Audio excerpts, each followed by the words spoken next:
ஆர்சியாருங்க, உங்களுக்காகவே உங்கள் ஆர்சியார் பேசுகிறேன். பாருங்க, இந்த கடலுக்குள்ளே இருக்கிறேன். இப்போ கடலுக்குள்ளே இருக்கிறது இந்த போட்டுன்னா விசைப்படகுல வந்து தொழிலுக்கு போயிட்டு வந்ததுக்கு வந்து தண்ணி காற்று பலமாக இருக்கும். தண்ணி வந்துருச்சு போட்டில். அது மரப்பாடியில் வந்து தண்ணி அதில் பைப்பர் ஓட்டியிருப்பாங்க. அதில் வந்து லீக்கேஜ் ஆகி திருச்சி போய் தண்ணி வந்துருச்சு.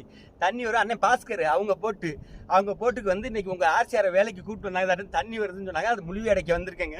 கடலுக்குள்ளே இருக்க முழுவி மூச்சு தம்பிக்கிட்டு இந்த கண்ணாடி இருக்கு பற்றியில் அந்த கண்ணாடியை போட்டுக்கிட்டு போய் அந்த இடத்த பார்க்கணும். அது வந்து ஒரு தெரிப்பு மாதிரி இருக்கும். அந்த தெரிப்பை வந்து பார்த்து கண்டுபிடிச்சிட்டு அதுக்கப்புறம் போய் உள்ள இருக்க அந்த ஆணி சீட்டு எம்சிலு எது வேணாலும் வைக்கலாம். இந்த கிரிசலம் தடவாக அது மாதிரி தடவிக்கலாம். எது வேணாலும் அதை உங்களுக்கு தேவைப்பட்டது தடவி அந்த தண்ணியை நிப்பாட்டி கொடுக்கணுங்க. அதை நிப்பாட்டி கொடுக்கறதுக்காக உங்கள் ஆர்சிஆர் வந்திருக்கேன். உங்கள் ஆர்சிஆர் வந்து இப்போ கடலுக்குள்ளே இருந்து அதை மொழியை அடைச்சி கொடுத்துருக்கேன்.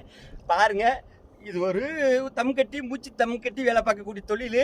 இந்த தொழில் வந்து கஷ்டமான தொழில் தான். இந்த தொழிலுக்காகவாவது லைக் பண்ணுங்கள், ஷேர் பண்ணுங்கள், கமெண்ட் பண்ணுங்கள். உங்கள் ஆர்சிஆர், உங்களுக்காகவே ஆர்சிஆர்.